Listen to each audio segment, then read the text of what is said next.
Panorama de la Bible. Cette émission parcourt les 66 livres de la Bible, de la Genèse à l'Apocalypse, selon l'ordre chronologique de l'histoire. Elle explique la parole de Dieu de manière simple et claire, non seulement aux nouveaux chrétiens, mais aussi aux fidèles de longue date et à tous ceux qui désirent connaître la Bible. Du Jardin d'Éden au mont Sinaï, du mont Sion au mont Calvaire, jusqu'aux nouveaux cieux et à la nouvelle terre, où coule le fleuve de vie. Nous vous invitons à participer à ce grand voyage de foi. Les guides de ce voyage sont le pasteur Sandine Lee et la missionnaire Unzipa.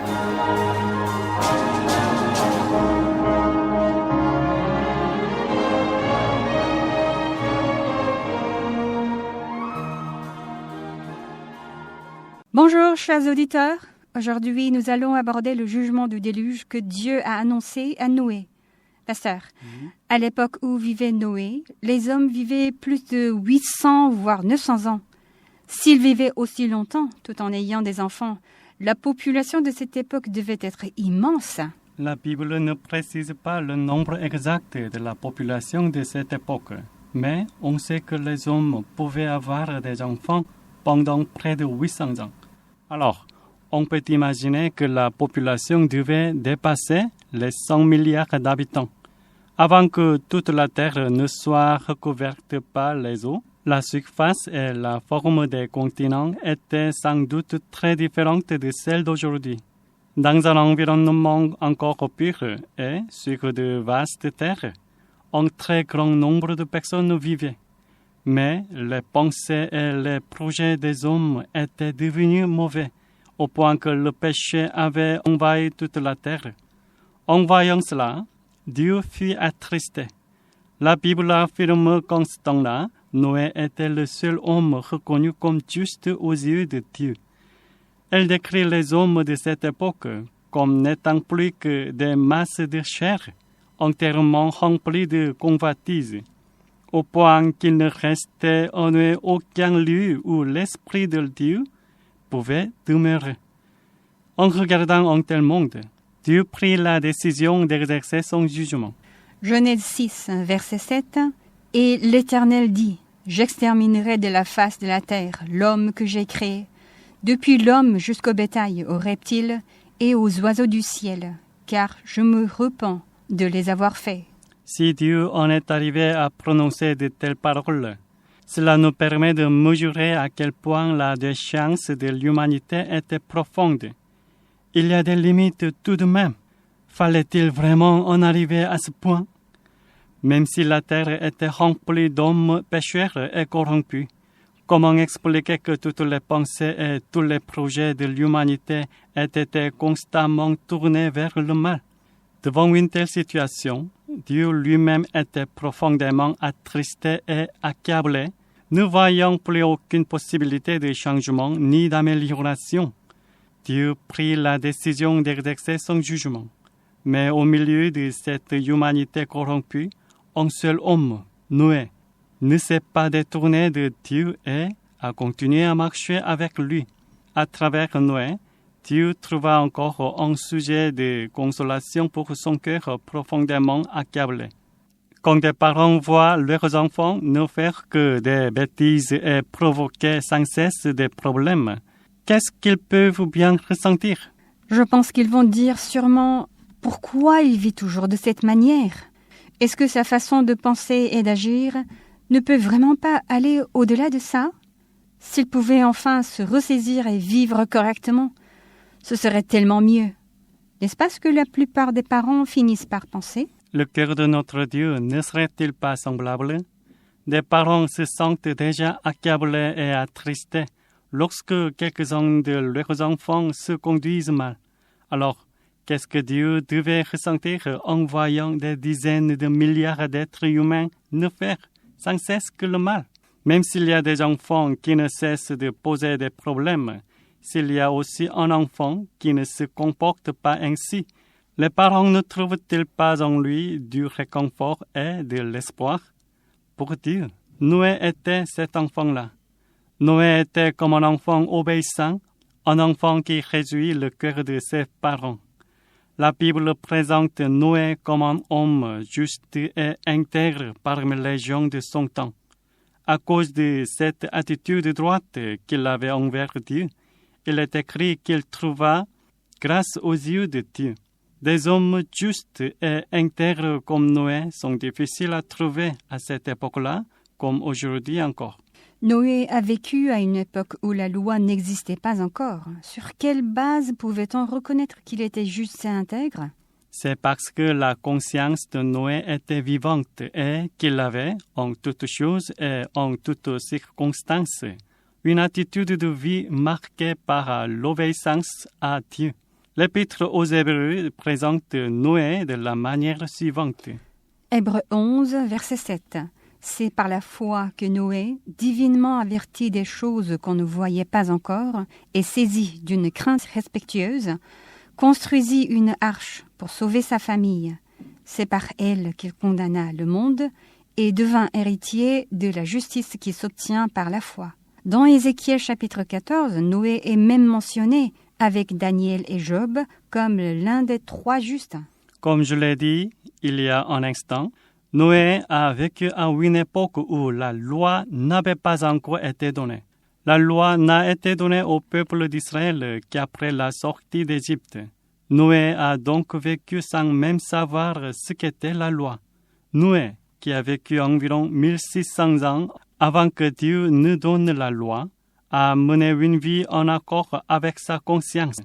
Pourtant, chacun de ses actes, guidés par sa conscience, correspondait déjà à l'attitude juste attendue des enfants de Dieu par la loi. L'apôtre Paul parle de ce type de comportement comme ceci. Romains 2, versets 14 à 15. Quand les païens qui n'ont point la loi font naturellement ce que prescrit la loi, ils sont, eux, qui n'ont point la loi, une loi pour eux-mêmes. Ils montrent que l'œuvre de la loi est écrite dans leur cœur, leur conscience en rendant témoignage et leurs pensées s'accusant ou se défendant tour à tour. Dieu donne un ordre à Noé qui marchait avec lui. Genèse 6, versets 13 à 17. Alors Dieu dit à Noé, « La fin de toute chair est arrêtée par devers moi, car ils ont rempli la terre de violence. Voici, je vais les détruire avec la terre. Fais-toi une arche de bois de gopher, tu disposeras cette arche en cellules et tu l'enduras de poids en dedans et en dehors. Voici comment tu la feras. L'arche aura 300 coudées de longueur, 50 coudées de largeur et 30 coudées de hauteur. Tu feras à l'arche une fenêtre que tu réduiras à une coudée en haut. Tu établiras une porte sur le côté de l'arche et tu construiras un étage inférieur, un second et un troisième. Et moi, je vais faire venir le déluge d'eau sur la terre, pour détruire toute chair ayant souffle de vie sous le ciel. Tout ce qui est sur la terre périra. Depuis Adam jusqu'au déluge, 1658 années se sont écoulées. Après que le péché s'est répandu dans le monde, Dieu a patienté et attendu pendant tout ce temps. Même lorsque la méchanceté des hommes remplissait toute la terre, Dieu a fait preuve d'une grande patience. Mais lorsque le temps fixé par Dieu arrive, il exerce inévitablement son jugement. Beaucoup de gens, voyant qu'il n'y a pas de jugement immédiat pour les actes mauvais qu'ils commettent, deviennent encore plus hardis dans leur cœur et continuent à faire le mal. Ce que la Bible nous montre, c'est que le monde ne devient pas de plus en plus bon et sain, ni que l'Église connaît le progrès constant. Au contraire, le monde se corrompt toujours davantage, le mal se répand et ceux qui cherchent Dieu deviennent de moins en moins nombreux. Ainsi, Dieu, qui a longtemps patienté et attendu, fera de nouveau venir le jour où il jugera ce monde lorsque le temps qu'il a fixé sera accompli. Lorsque Jésus a parlé de son retour et du jugement à venir, il s'est appuyé sur ce qui s'était passé au temps de Noé. Matthieu 24, versets 36 à 39. Pour ce qui est du jour et de l'heure, personne ne le sait, ni les anges des cieux, ni le Fils, mais le Père seul. Ce qui arriva du temps de Noé arrivera de même à l'avènement du Fils de l'homme, car dans les jours qui précédèrent le déluge, les hommes mangeaient et buvaient, se mariaient et mariaient leurs enfants, jusqu'au jour où Noé entra dans l'arche, et ils ne se doutèrent de rien, jusqu'à ce que le déluge vînt et les emporta tous. Il en sera de même à l'avènement du Fils de l'homme. Les hommes voyaient Noé et sa famille reconstruire l'arche, mais ils n'en ont tiré aucune leçon. Au contraire, ils se seraient moqués d'eux et les auraient méprisés. Pourtant, Noé leur aurait expliqué que Dieu se préparait à juger le monde et qu'il construisait l'arche selon l'ordre de Dieu.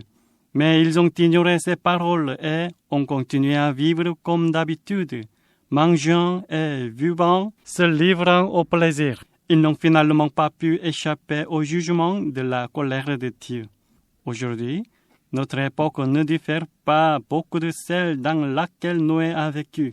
Il est même possible qu'elle soit encore plus mauvaise et plus corrompue. Aujourd'hui, la population mondiale est bien moins nombreuse qu'à l'époque de Noé, et pourtant la corruption paraît encore plus profonde. Dans un tel contexte, comment devons-nous vivre en tant que croyants? Nous les croyants, nous devons nous examiner sérieusement pour voir si, absorbés par les plaisirs du monde, nous ne vivons pas sans aucun intérêt pour le retour de Jésus et pour le jugement de Dieu sans nous y préparer. L'apôtre Paul, dans l'épître aux Romains, nous exhorte ainsi sur l'attitude que doivent adopter les croyants qui vivent les temps de la fin. Romains 13, versets 11 à 14. Cela importe d'autant plus que vous savez en quel temps nous sommes. C'est l'heure de vous réveiller enfin du sommeil, car maintenant le salut est plus près de nous que lorsque nous avons cru. La nuit est avancée, le jour approche. Dépouillons-nous donc des œuvres des ténèbres et revêtons les armes de la lumière. Marchons honnêtement, comme en plein jour, loin des excès et de l'ivrognerie, de la luxure et de l'impudicité, des querelles et des jalousies. Mais revêtez-vous du Seigneur Jésus-Christ et n'ayez pas soin de la chair pour en satisfaire les convoitises. Pasteur, Oui. L'arche que Noé a construite devait être vraiment immense.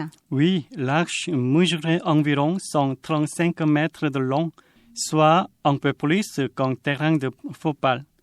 23 mètres de large et 14 mètres de haut. Dans cette immense arche, Dieu a fait entrer les animaux qu'il voulait préserver, ainsi que des provisions suffisantes pour nourrir, pendant une année entière, la famille de Noé et les animaux. Genèse 6, versets 18 à 22. « Mais j'établis mon alliance avec toi. Tu entreras dans l'arche, toi et tes fils, ta femme et les femmes de tes fils avec toi.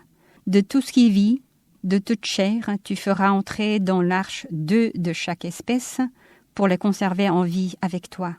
Il y aura un mâle et une femelle, des oiseaux selon leur espèce, du bétail selon son espèce, et de tous les reptiles de la terre selon leur espèce.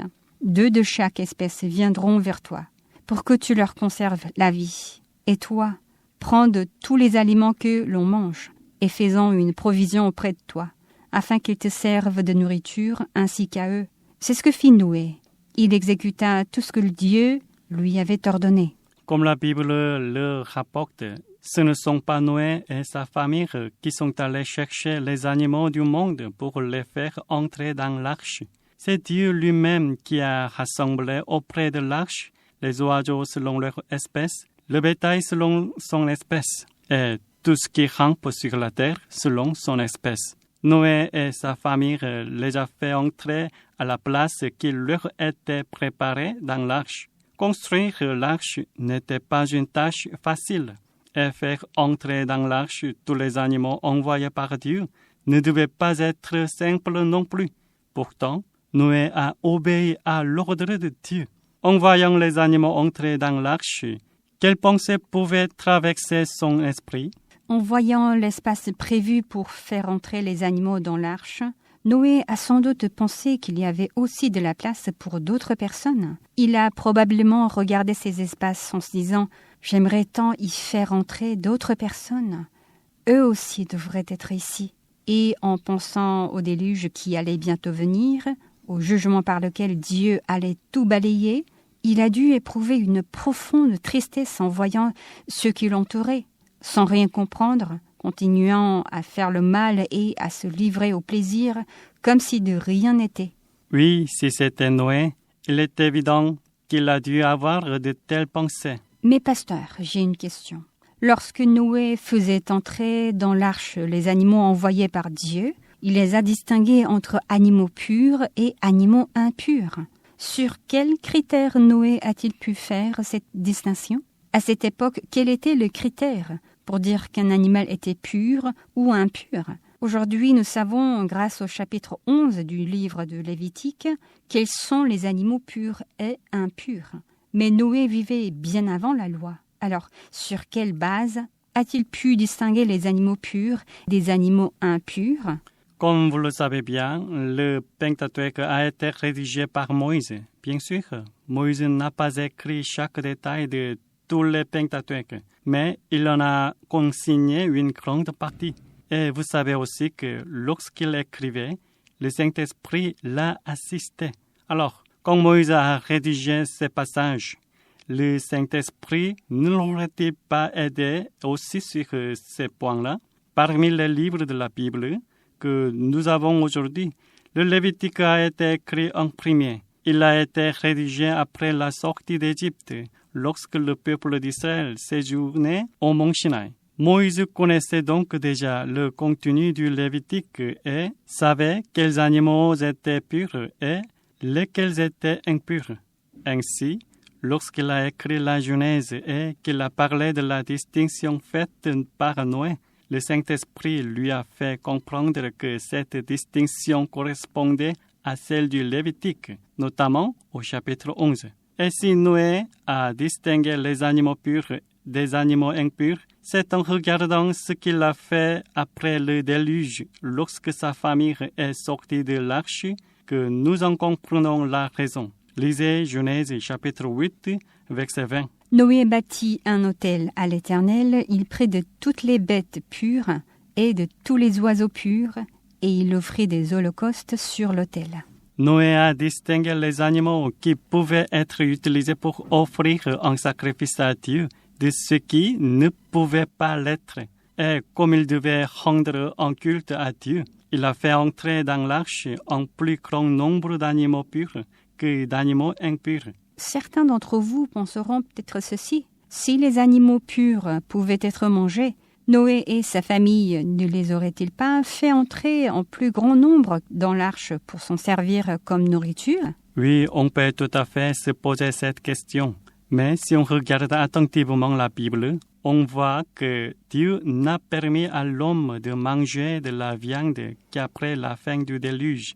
Lisez Genèse chapitre 9, versets 2 à 4. Vous serez un sujet de crainte et d'effroi pour tout animal de la terre, pour tout oiseau du ciel, pour tout ce qui se meut sur la terre, et pour tous les poissons de la mer. Ils sont livrés entre vos mains. Tout ce qui se meut et qui a vie vous servira de nourriture. Je vous donne tout cela comme l'herbe verte. Seulement, vous ne mangerez point de chair avec son âme, avec son sang. Après avoir créé Adam et Ève, Dieu leur a dit ce qu'ils devaient manger. Il leur a demandé de se nourrir de plantes et de fruits. À cette époque-là, même les animaux se nourrissaient d'herbes vertes. Mais après la chute d'Adam et Ève, les descendants qui sont nés ont commencé à manger tout ce qu'ils voulaient. Ils ne se sont plus limités à une alimentation végétale. Ils ont commencé à consommer de la viande. Comment peut-on savoir si les hommes mangeaient de la viande ou non? Pensez aux offrandes de Caïn et d'Abel. Avec quoi ont-ils offert leur sacrifice à Dieu? Caïn a présenté une offrande tirée des produits de la terre et Abel a offert les premiers-nés de son troupeau ainsi que leur graisse. Le fait qu'Abel ait offert un agneau en sacrifice montre qu'il pratiquait l'élevage. En effet, l'élevage permet d'obtenir plusieurs choses, notamment la viande. Après le péché d'Adam et Ève, la terre a été maudite. Il était toujours possible d'obtenir de la nourriture par l'agriculture, mais cela prenait du temps. Le moyen le plus rapide pour obtenir la nourriture était donc la chasse. Mais comme la chasse ne suffisait pas toujours, les hommes ont commencé à élever des animaux. Et en consommant la viande, ils ont même fini par manger le sang des animaux, ce qui les a rendus de plus en plus violents, même si d'autres mangeaient de la viande. Noé et sa famille ont probablement continué à se nourrir de légumes et de céréales. Mais après le déluge, il n'y avait plus de végétation disponible sur la terre. Pour avoir de la nourriture, il fallait cultiver la terre, semer, puis attendre la récolte, ce qui demandait du temps. Comme il pouvait y avoir un manque immédiat de nourriture, Dieu a sans doute permis à Noé de manger de la viande. Et en autorisant la consommation de la viande, Dieu a néanmoins interdit de manger le sang.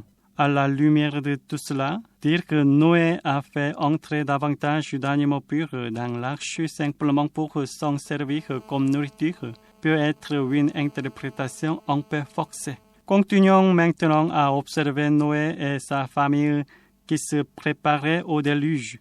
Lisez la Genèse chapitre 7, versets 1 à 12. L'Éternel dit à Noé, « Entre dans l'arche, toi et toute ta maison, car je t'ai vu juste devant moi parmi cette génération.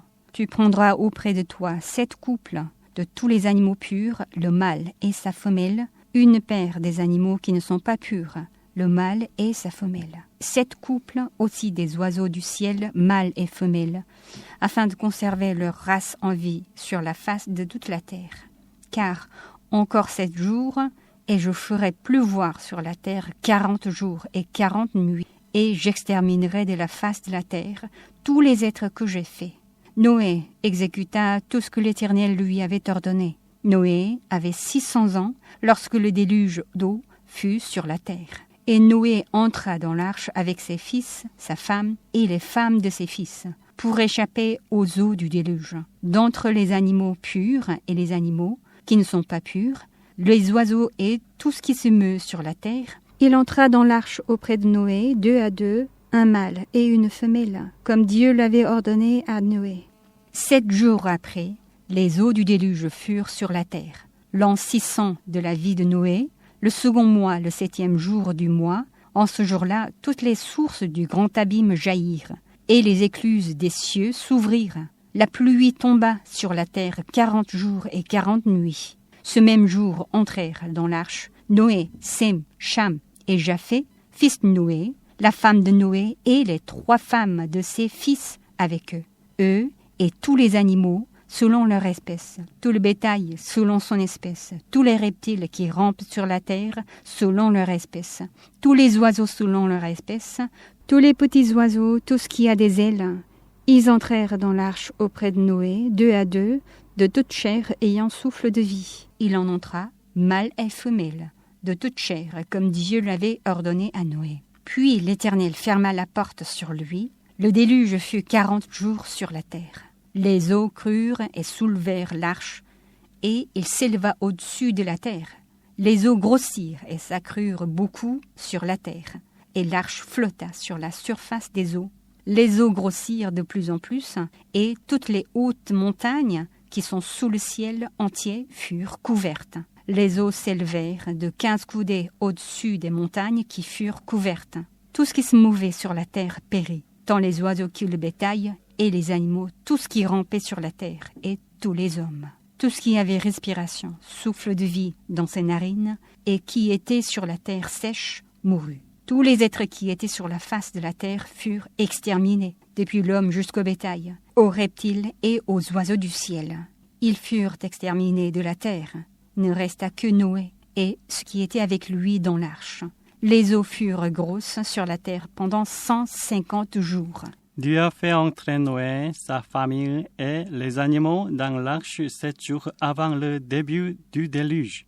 Et c'est lui-même qui a fermé la porte de l'arche.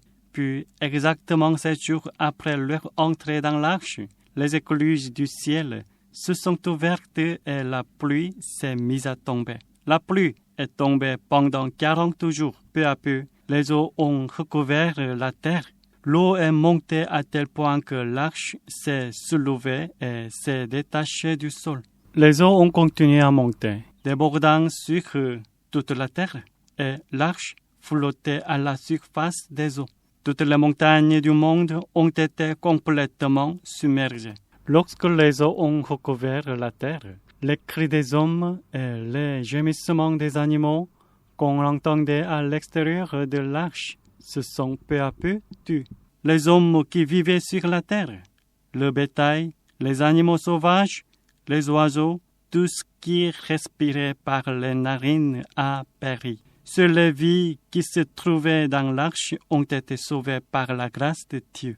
Le déluge qui a recouvert toute la terre a duré 5 mois. L'arche flottait sur les eaux qui recouvraient toute la terre. Elle aurait pu heurter de grands arbres, des rochers ou même des montagnes, mais elle restait intacte. Et Noé et sa famille et les animaux ont été protégés. Là encore, on peut y voir la protection et le soin de Dieu. L'arche que Noé a construite n'avait ni voile ni gouvernail. Elle n'avait aucun moyen de propulsion pour avancer. En fait, ce n'était qu'une immense caisse en bois. Sa structure était très différente de celle des bateaux que nous connaissons habituellement. Sans voile, sans rame et sans gouvernail, Noé ne pouvait pas diriger l'arche comme il le voulait. Elle avançait uniquement dans la direction où Dieu la conduisait. Lorsque le monde est submergé par l'eau, on ne sait plus où on est, ni ce qui nous entoure, ni dans quelle direction aller. Mais Dieu sait où se trouve chaque chose, et il sait aussi quelle direction est sûre. C'est ce Dieu-là qui a lui-même guidé l'arche et qui l'a protégée. Surtout, lorsque Dieu a donné à Noé les dimensions de l'arche, il lui a montré exactement la longueur, la largeur et la hauteur pour construire une arche parfaitement adaptée et sûre. De nombreux scientifiques ont testé à plusieurs reprises des modèles réduits de l'arche de Noé et ils ont annoncé qu'il s'agissait d'un navire solide et sûr, capable de résister même à de très fortes vagues. Selon eux, les dimensions de l'arche construite par Noé correspondent aux proportions de base qui assurent la stabilité des grands navires. En se basant sur ces dimensions, un navire de guerre a même été construit aux États-Unis. Après son achèvement, il a été présenté comme l'un des navires de guerre les plus solides et les plus aboutis jamais construits. Le Dieu Tout-Puissant a protégé Noé et sa famille. Pasteur, le fait que les écluses du ciel se soient ouvertes et que la pluie soit tombée, je peux encore le comprendre. Mais ce qui m'échappe, c'est quand la Bible parle des sources du grand abîme qui ont jailli. Comment une pluie de 40 jours a-t-elle pu submerger toute la terre? Et ensuite, comment ces eaux ont-elles pu se retirer? C'est une très bonne question. La réponse demande un peu plus de temps et d'explication. Alors, nous prendrons le temps d'y répondre plus en détail lors de notre prochain épisode. Oui, merci beaucoup. Nous attendons la suite avec impatience. Panorama de la Bible. Aujourd'hui, nous avons parlé du jugement du déluge, marqué par la tristesse et la colère de Dieu. Nous poursuivrons cette réflexion lors du prochain épisode.